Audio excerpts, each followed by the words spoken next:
Hi, I'm Daz. I'm the producer of The Drift, and it's been a while since the last Drift Diary, about a week or so. And that's because a lot of things have been going on in the real world as much as have been going on in the Drift world, so apologies for that.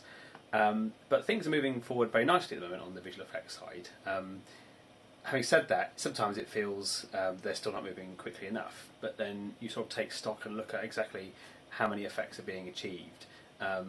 And it's quite remarkable, to be honest, the amount of shots we're getting back so quickly, and that's thanks to the volunteers who are still with us and are still sending in the shots. And a lot of those shots that they're doing are, from a creative point of view, quite boring. Things like just the chroma keying, the green screening, getting rid of the green, and then putting in a star field, a temporary background, just so that the scene can work. It's making a massive difference on the edit side, because just by getting rid of that green, it's another step closer to making the scene more alive, and that then evokes more creativity in the edit. So it's already having a significant impact on the process. And sometimes what I have to try and remind myself is that we're trying to make the best movie we can make, and if you think about the real industry, they take perhaps 8 to 12 months to post-produce a normal film. Something like Skyfall, for example, an adventure film with CGI and visual effects, but filmed on location as well, etc. That was about sort of 12 to 14 months in post, and they probably got about 50 to 100 people, if not more, just dealing with that. So if it takes them that long with that many people, I've got about 5 to 10% of that many people, and I've got a movie that's just as long and probably has twice as many visual effects. So just from a mathematical point of view, to achieve what we achieve in the time frame that we do is nothing short of miraculous, even though it's not to the same standard, and it never will be, and that's fine. So, and the other side of looking at it, so that's looking at comparing ourselves to the industry. Then the other side is to compare ourselves to other independent filmmakers, where recently I've been looking at a lot of films online to see how they do it and what are they up to and what's going on, and some of the effects on there are outstanding, and almost, if not as good as, the industry. But the difference between them and the industry is that they're making a movie that may only be 5 minutes long, or a 20-minute short, kind of sort of the max level, and we're making a movie that's currently running at 1 hour and 50 minutes. So even compared to our fellow independent filmmakers, we're pushing the boundary as well. So both sides of the coin, we're in a bit of a pickle in that regard. Does that bother me? Not really. I want this film to be the best it can be, and if that means, and not to say that it will be, but if that means delaying the release, then so be it, because it's taken so much work and so much effort. I'm just not going to compromise on the production values simply to meet a deadline that no one other than the people involved really cares about, insofar as there's no commercial deadline here. It's just something that I would like to do. Would like to achieve in that certain amount of time.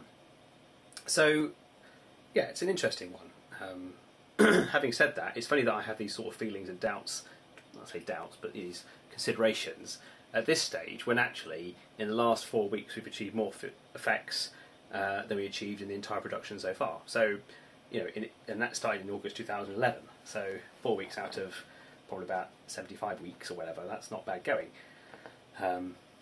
But that's the way it is, I suppose. As a producer, you kind of, things are moving forward, then you start thinking, well, can they move faster, or why aren't they moving faster, and what have you. So that's kind of where we are with that. But, big shout out, big thanks to, the visual effects artists so far who keep emailing me, and Helen, Susan Sparling, Mike James, Daniel Salvador, who works in Texas. He's really cool. Nick Long, who I'd known for a while. Jerome Smith from University at Lincoln, Nick Tajinski, who will probably now email me because I've said his name wrong, Jamie Lee, Jim Platt, Barry McAvoy, Helen's dad. Oh my goodness, everybody's doing the effects, and Tom Anderson. So there's quite a few people who are working outside of my dream team. And people sort of also, on top of that, some people sort of jump in and jump out, jump in, jump out too. So it's thanks to all these guys and girls, who are just sitting in their computers, doing these shots, and then getting a letter or an email off from me saying thanks very much, and then nothing else, or, well, that's not true, another pile of shots. So, and the other thing now, of course, is that we've got to ramp it up, because we're achieving, in the last sort of 4 weeks, we need to be achieving twice as many shots in the same amount of time that we've achieved so far to make any reasonable headway. So we've kind of got into a good battle rhythm now, and now it's time to really, ramp up again. I've said it before that when we were set building, people were working 2 days, every weekend, or every other weekend. Technically, that's what we should be doing for the visual effects. It should be just as intensive as it was during the set building. Generally, the reality is that doesn't happen. Having said that, in the post-production side, people doing visual effects, they can just do a couple of shots in an evening, whereas with the set building, that wasn't quite so easy. So, although they may not be working a full Saturday and a full Sunday, they're probably working a couple of evenings and perhaps half a day on the weekend as well. So, so it's good. It's different, and it's always been that way.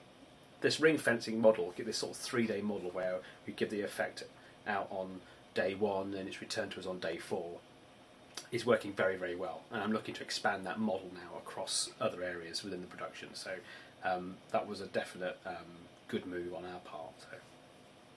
So that's that.